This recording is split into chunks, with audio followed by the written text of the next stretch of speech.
Alright, Brakatha Yahweh, Brakatha Yahweh Shai, Brakatha Yahweh, Brakatha Yahweh Shai. All praises to Yahweh, Bahashem, Yahweh Shai. Double honors to the apostles and elders at Great Millstone, and peace and blessings to you brothers out there doing the work in sincerity and in truth. Right now we are going to talk about a great lesson that I have prepared for us and all the Akim and all the brothers and all the men that are in this truth. You know, I put together a good lesson. This lesson is about how the world and how the planet and everything in it was made for our sakes.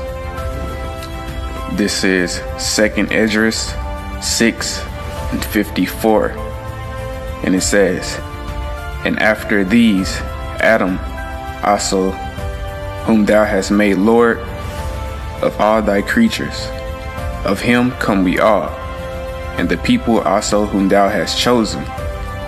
The people that the Lord has chosen are the Israelites, the children of Israel, the nation of Israel. Those are the chosen people of the Lord. Those are the people who the Lord created to be close to him and to be separate from the other nations. And it continues to say, "And this have I spoken before thee, O Lord, because thou hast made us the world for our sakes."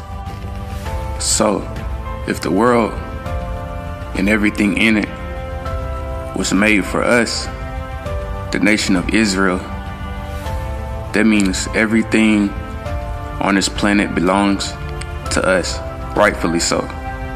So all of the trees, the grass,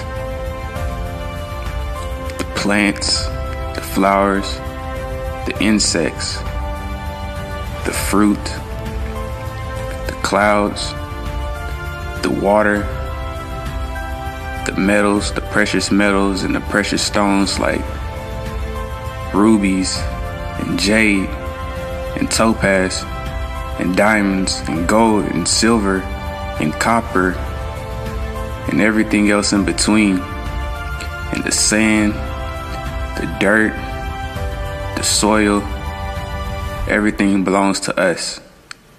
Everything belongs to the nation of Israel.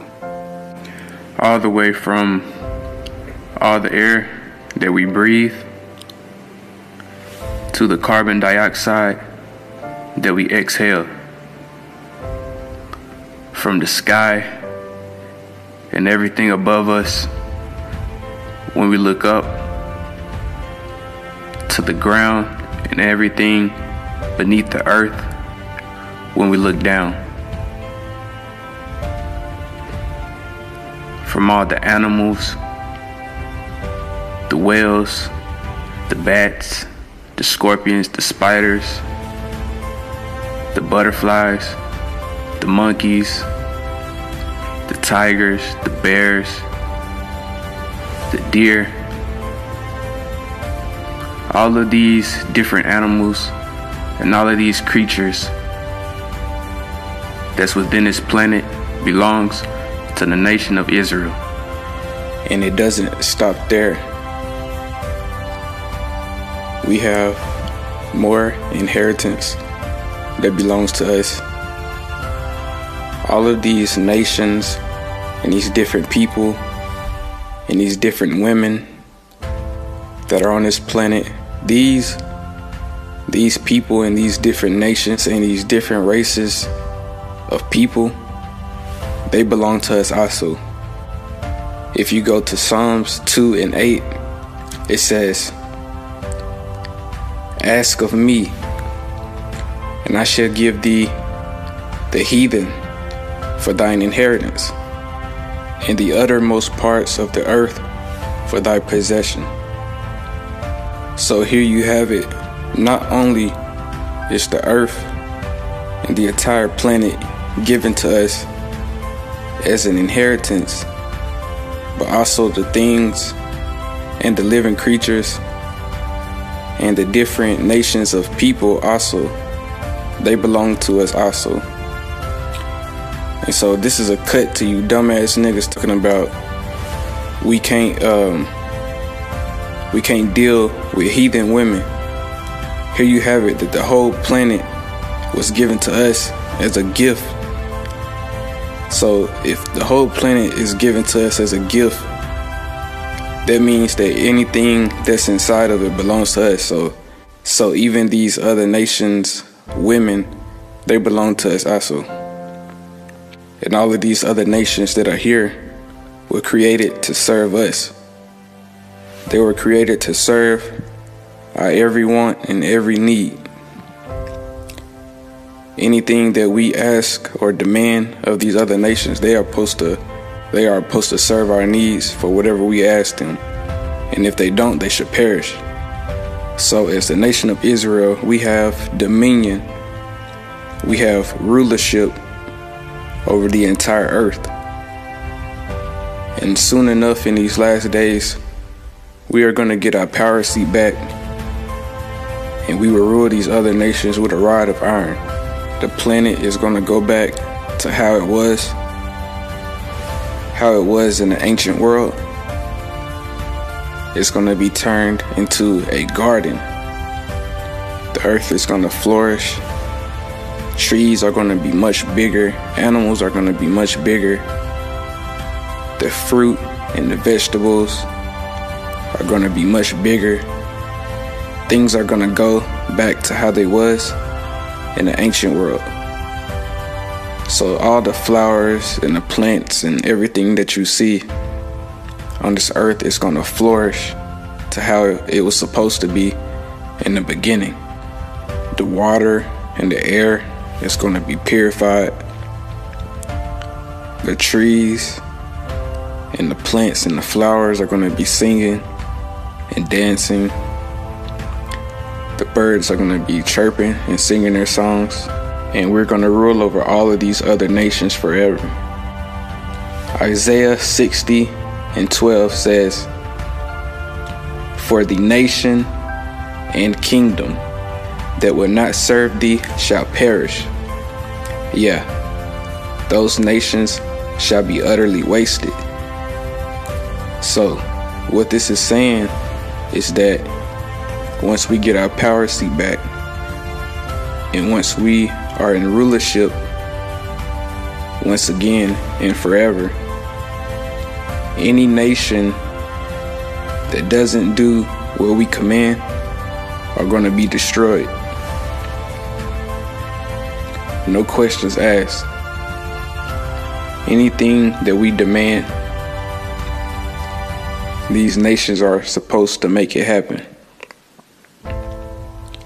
And if any of our demands are not met, these kingdoms are going to get obliterated. We're going to be the top dogs in the kingdom. Everybody is going to have to come to us if they want anything. Just like how it is today, how our nation has to go to the white man for everything, for a marriage license, for a driver's license, have to pay taxes. All of these things are going to be put on all of the other nations forever. And they're going to have to come to us for everything. If they want water for their crops, they are going to have to do everything that we demand and more and double. They will have to live by our laws, the laws that are within the scriptures. We will have to enforce our laws on them constantly, because we're not going to have to second guess if we're keeping the laws right, because the new covenant is where the laws are put into our minds. So from the moment that we are born, we will already know the law. So there's no point that we are going to go off or go outside of our own laws.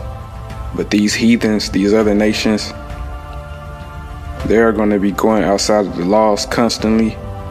And so we're going to have to stay on top of them, and we're going to dominate over them forever. This is Revelation 11:18. It says, and the nations were angry, and thy wrath is come, and the time of the dead, that they should be judged, and that thou shouldest give reward unto thy servants the prophets, and to the saints, and to them that fear thy name, small and great, and shouldest destroy them which destroy the earth. So this is talking about the so-called white man. This is talking about Esau being destroyed because he's polluting the whole earth. All you have to do is look at all the garbage, all the plastic, all the metal, all the poisons and oil and gas that are being spilled into the oceans, that are killing all the starfish and all the coral reef and everything else. All the sea life is being destroyed because of so-called white man's rulership. All of these nuclear power plants that they have beside the oceans that are dumping waste into the oceans, that are mutating the marine life, and all of these businesses that are cutting down all of these trees and cutting down jungles and forests just for a profit. The so-called white man is destroying the whole planet. And because of this, they are going to get destroyed in the process. All you have to do is look around at the cities. All of these cities that are on this planet were once forest and jungle and trees and stuff like that, you know what I'm saying? All of these places where animals dwelt are being cut down and replaced with shopping malls and restaurants. All of these things are because people love money. And the Bible says, for the love of money is the root of all evil. So that's why these things are happening. All of these things are destroying the planet. Because people love money so much, the earth is being destroyed. But there's coming a time that the so-called white man is going to be put in subjection. Because the only way that the earth can be restored and flourish again is if the white man is taken out of power.